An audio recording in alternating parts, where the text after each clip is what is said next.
The ending of Whiplash feels like Andrew finally defeats Fletcher. Fletcher humiliates him in front of the most important audience of his life. Andrew walks off the stage, and then he comes back on his own terms.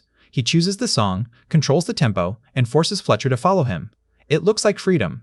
But watch the final exchange between them. Fletcher does not look defeated, he smiles. Andrew does not escape his teacher's philosophy. He becomes the proof Fletcher has been waiting for. The final performance is brilliant, but that brilliance is exactly what makes the ending tragic.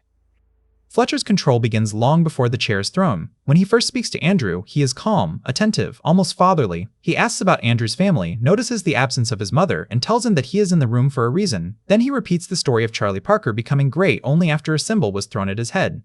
This is not casual jazz history. It is the rule Fletcher will use to justify everything that follows. Humiliation creates greatness, pain reveals talent, and anyone who breaks was never extraordinary enough. Only after Andrew accepts the promise does Fletcher reveal the price.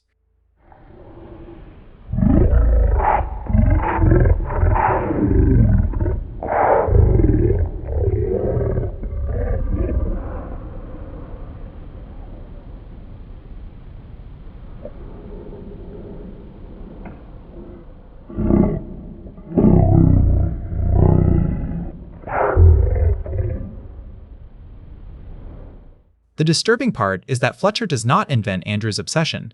Andrew arrives already convinced that an ordinary life would be a kind of death.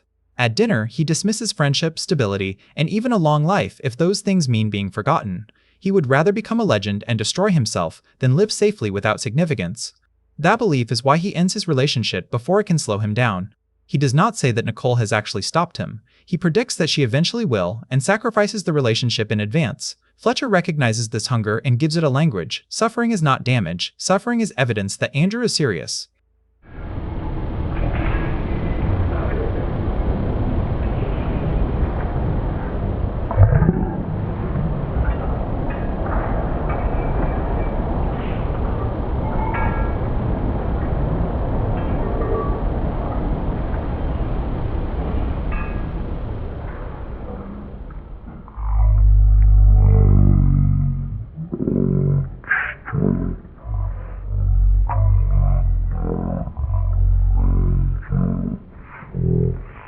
Fletcher then builds a system where approval is always temporary. Andrew earns the core position, but another drummer appears immediately. A compliment can be withdrawn, a part can be reassigned, and every rehearsal becomes an audition.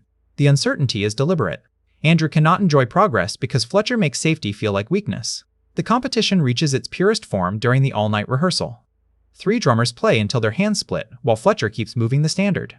This is not careful instruction. It is a survival test in which the person willing to suffer longest is treated as the person who deserves the music. Andrew wins the chair, but the real victory belongs to Fletcher's method. Andrew now measures commitment by how much pain he can ignore. The car crash shows how completely Andrew has absorbed that lesson.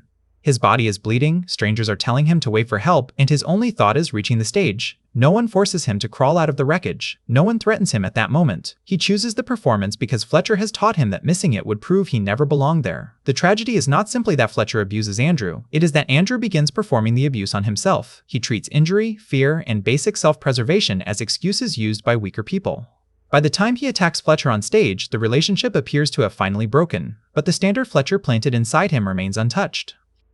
After Fletcher is removed from Schaefer, Andrew seems to escape. He gives up the drums, spends time with his father, and drifts toward a quieter life. For a moment, the film allows us to imagine recovery. Then he meets Fletcher again, and Fletcher offers the same philosophy in a softer voice. He explains that he was never trying to conduct a band, he was searching for the next Charlie Parker, and he insists that a true genius could never be discouraged. This argument is almost impossible to disprove because every person who survives becomes evidence that the cruelty worked, while every person who survives becomes evidence that the cruelty worked, while every person who breaks is dismissed as someone who lacked greatness. Spends time with his father Jarder.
There is a real counter-argument here. Andrew is not only a victim in the final sequence. When Fletcher sabotages him at the festival, Andrew walks back onto the stage by choice. He interrupts the program, calls Caravan, and transforms public humiliation into an extraordinary performance. For the first time, Fletcher has to react to Andrew instead of controlling every movement. That matters. Andrew creates something Fletcher could not simply command into existence. But agency is not the same as freedom. Andrew's chosen language is still Fletcher's language: pain, domination, endurance, and total sacrifice. He does not reject the idea that greatness requires destruction. He proves how completely he believes it. That final exchange also forces us to ask what the film means by greatness. Andrew unquestionably becomes a better drummer. His timing sharpens, his endurance grows, and the final solo reaches a level he could not have reached at the beginning. But Whiplash never shows improvement as a clean reward. Every step forward removes something else. Andrew loses his relationship, his physical safety, his ability to enjoy music, and eventually the boundary between discipline and self-harm. Fletcher calls that sacrifice necessary because the result is extraordinary, yet the result cannot prove that cruelty was the only path to it. We never see the version of Andrew who receives demanding instruction without humiliation or ambition without terror, because Fletcher makes sure that version never has a chance to exist. This is the trap inside the ending. The performance is so powerful that it tempts us to forgive it. The film gives its clearest warning through Andrew's father. He has watched his son abandon relationships, injure himself, and turn music into a test of survival. During the final performance, he first looks terrified, then amazed. That change matters because the audience feels it too. The solo is so extraordinary that concern begins to look like a lack of understanding. For a moment, achievement seems to erase every warning that came before it, but his father's face also preserves the question Fletcher refuses to ask. What remains of Andrew when the performance ends? There is no friend beside him, no relationship waiting for him, and no sign that he knows how to value himself outside the approval of this room. Fletcher can point to the applause as proof that his method worked. Andrew's father reminds us that a spectacular result can still hide a devastating cost. The ambiguity is deliberate. Whiplash lets us experience the triumph before.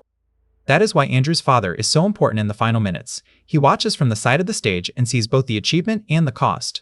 Andrew is finally receiving the recognition he wanted, but it comes from the man who pushed him toward isolation, injury, and collapse.